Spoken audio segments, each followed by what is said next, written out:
vaig tindre Covid però no ho sabia perquè tampoc tenia gust ni res, però no sabia que això era un símptoma encara de la Covid. I aquests poemes els vaig escriure tots durant el confinament i li vaig posar per això sempre. I ja tenia així dos poemes que són curtets.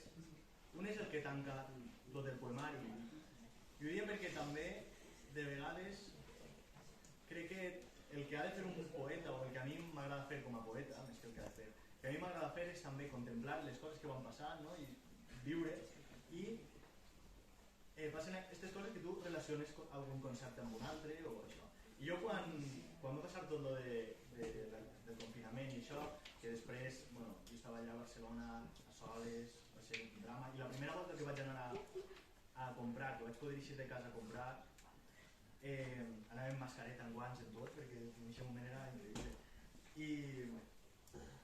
I vaig pensar, vaig relacionar dues coses. Vaig relacionar la poesia amb la malaltia que era en aquest moment. I vaig fer este poema, que jo crec que el podem entendre. Es diu Adeu, perquè és el que tanca el poemari i una mica el que diu el sentit que per a mi tenia aquest poemari. I diu: has tocat amb les mans el poema i t'has tocat els ulls, la boca, els llavis.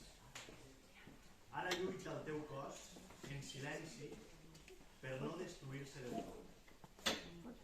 Ho heu entès?